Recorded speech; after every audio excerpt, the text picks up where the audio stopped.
Dionysus, also known as Bacchus and Liber in Roman cultures, also known in various interpretations of myth as Acratophorus, Acrorites, Adonius, Aegobolus, Asimnetes, Egrios, Androgenos, Bessarius, Briseus, Bromios, Chiropselus, 2 hours later. Chthonios, Citophorus, Dimitor, Dendrites, Dithyrambos, Eulithyros, Endendros, Inorches, 7 hours later. Eridromos, Eracryptos, Eos, Eachus, Lycnites, Laos, So much later that the old narrator got tired of waiting and they had to hire a new one. Melanagus, Mauritius, Mistes, Nician, Oenus, Omedios, Pseudonor, Semelios, and Tauros is the god of wine, fruit, vegetation, fertility, theater, and religious ecstasy.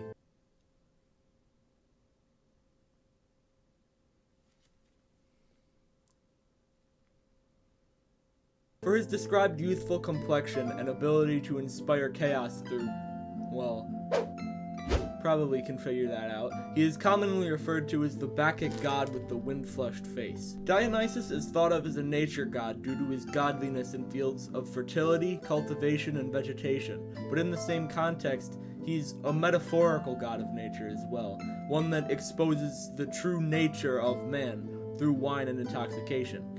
Wine was referred to as the fruit of Dionysus, and several of Dionysus's epithets refer to chaos, and so it was thought that through consuming the fruit of Dionysus, man would be unchained from sobriety and true to his nature of chaos, or something. I don't know. I'm not allowed to drink wine yet, so I don't know. Why are you still on this part? Cut it out. The commonly accepted story of Dionysus' birth is bizarre, profoundly absurd, and deeply hilarious, as is most Greco-Roman myth.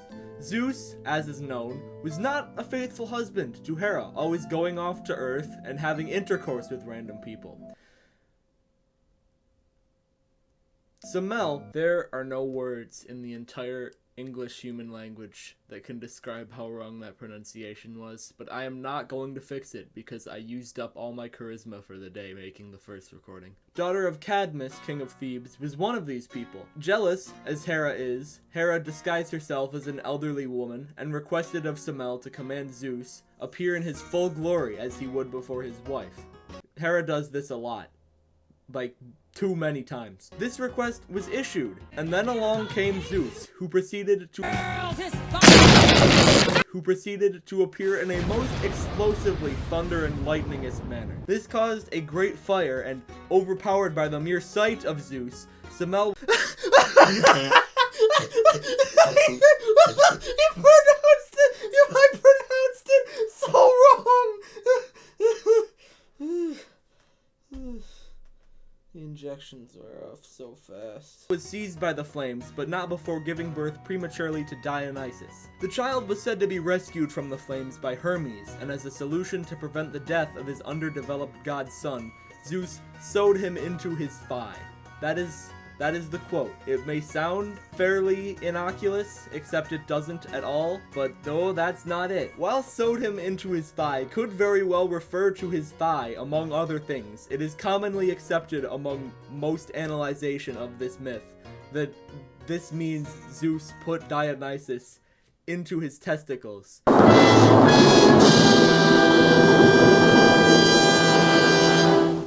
And it's after reaching maturity in Zeus's testicles, Dionysus was then born again from them, making him a god that has been born twice. And this is supported by his various epithets, such as Inorches, literally meaning with balls or in the testicles, and Demetor, meaning twice born. So in summary, after Dionysus was born prematurely, he got put into his dad's testicles and then was born again a little while later. After that notably humble beginning, Dionysus spent much of his time on Earth, spreading knowledge of grapevine cultivation and winemaking, attempting to prove to the Grecian world, who did not recognize his godliness, that he was of divine nature. He was not successful everywhere, however. After traveling to Thebes, where he was born the first time, and proving that he was a god, earning their worship, he traveled to Argos, where It didn't go as well. It is said that he infuriated the woman to such a degree that they murdered their children and cannibalized them.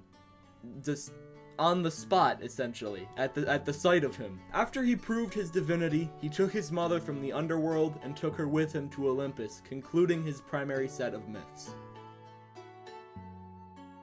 Dionysus, in conclusion, is pretty crazy. I didn't even mention that he was a hermaphrodite yet, but you know, it just seemed kind of like a small thing compared to inspiring on-site child cannibalism. The god of wine, one of the most influentially traditionalized beverages still on shelves today. At least I think, because I literally cannot buy or consume it under the legal system of the United States. If there is one god whose assumed influence still persists today, it would be Dionysus and his inspired Bacchic fury. Because let's be real, alcoholism is a major problem, and it affects a major part of the world population. And you know what most of that beverage is? Beer! Oh no! Okay.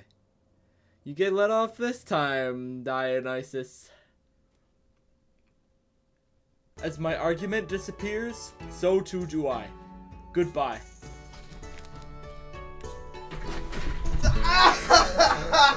Oh.